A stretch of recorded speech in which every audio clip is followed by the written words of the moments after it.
walk around with the engine running. Right now I got the Pro Cal set to about 2,000 or 2,200 RPM.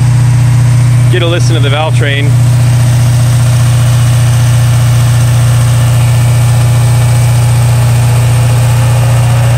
hear the fan just come on.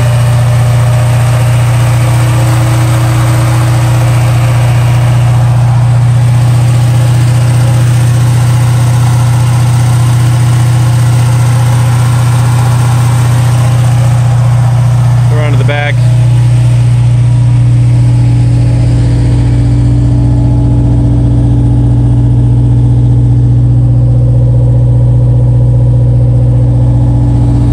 We'll bring it down to normal idle speed.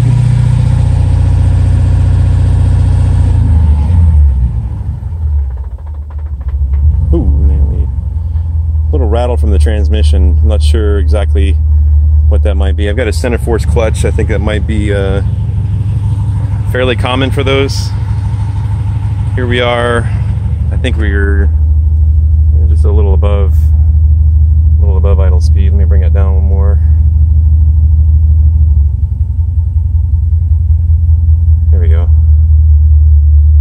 Maybe just a little bit under. Give you a feel of what that sounds like.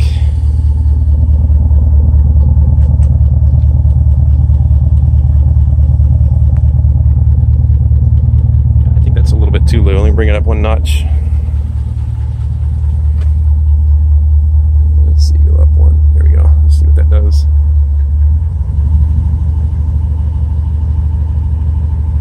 That's a little high, but yeah, you get the idea.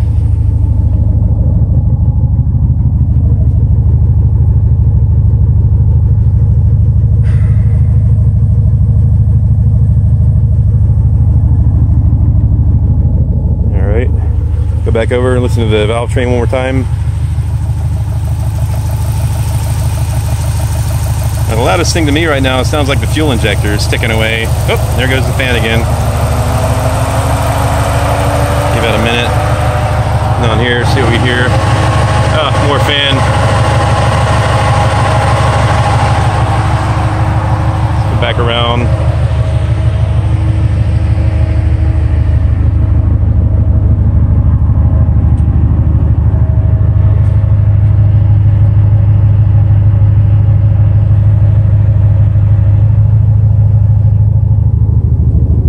Before I suffocate back there. Alright, now let's listen.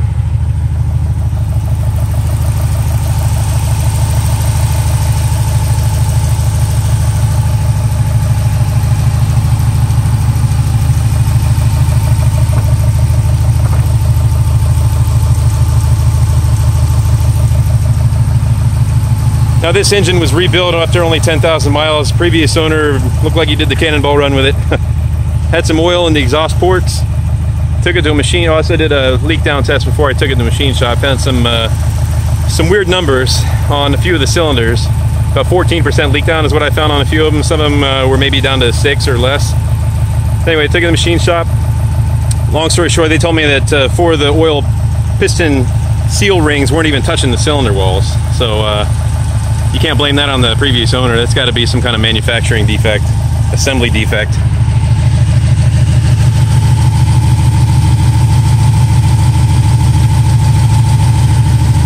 I don't hear any ticking noise whatsoever. So anyway, back to the machine shop. They did a light hone on the cylinder walls, replaced the piston rings with total seal gapless. Listen here. Okay. They added total seal gapless rings and also replaced the main and rod bearings. I went into the upper end after I got it back from the machine shop and found that 6 of the push rods, the OEM stock push rods, were scratched on the tips. The tips that were up against the rockers themselves, and the corresponding rockers were also scratched. So I replaced all of the OEM push rods, replaced them with Manton, a set of Manton 3/8" diameter 095 wall push rods. And then also replaced the rocker assemblies Chrysler revised that rocker assembly from probably 2016 onwards, maybe early 2017s, I guess, might have that new assembly going forward. Those assemblies have chamfered holes. Everywhere where there's an oil hole in the rocker assemblies, they actually went and chamfered that hole. So it allows more oil into the rest of the valve train, down the push rods into the lifters, or at least allows the rest of the valve train to see oil more often during each cycle. There you have it. It runs nice now, but it did take a lot of work time and money, of course. Let me get it back up to a little higher for you.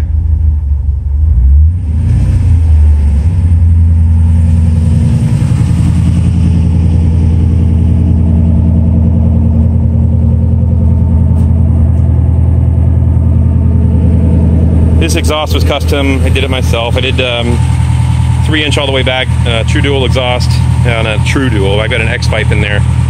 I'll get down here and show you real quick. So hopefully you can see it, dark as it is here. There we go. My transfer case. I've got catalytic converters going back. A couple flex joints. I was worried about thermal expansion. They seem to be doing really well. I don't hear any kind of rattle or any disagreement from them. There's my X pipe. Did a bracket to hold everything in place. I think I got the brackets in the wrong place, because at least some of them, because I've got a pretty gnarly drone exhaust turn around 2,000 RPM. Got some resonators here. These are Vibrant. I believe they're 1795 bottles. Hang on a second. Here we go. Ooh, it's hot back here. Bottle resonators going back over the axle. Yonaka V-bands. I had some custom copper gaskets made, flat gaskets to put in between the flanges of the V-bands. They seem to be working pretty well. And I've also got, hang on. Ugh. I've also got Spintech 9000 XLs mounted here in the back. Obviously the tailpipes are going through the rear crossmember.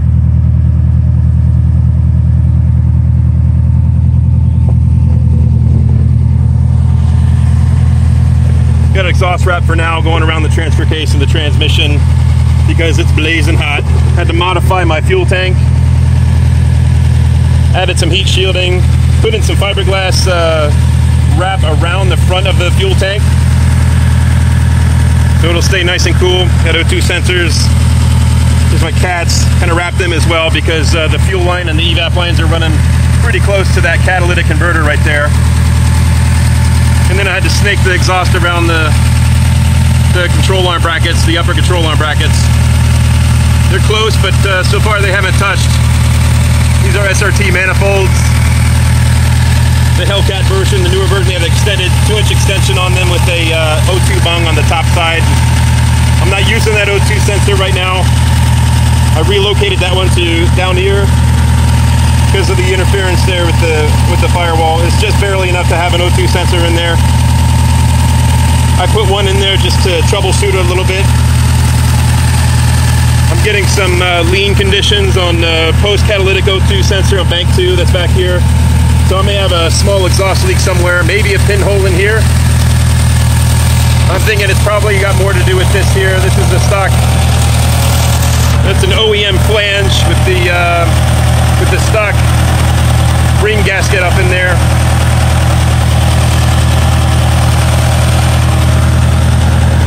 I may still have a little bit of a leak there somewhere. Here, let's get it back up to 2,000 for you.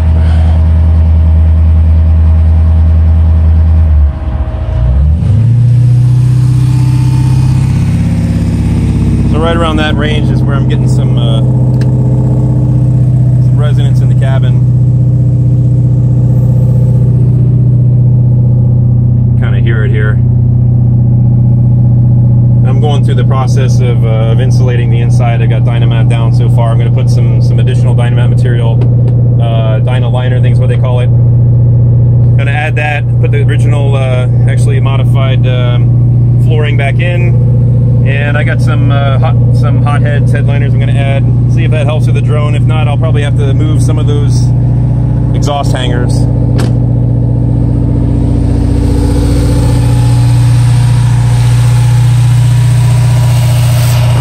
right, there you go, guys.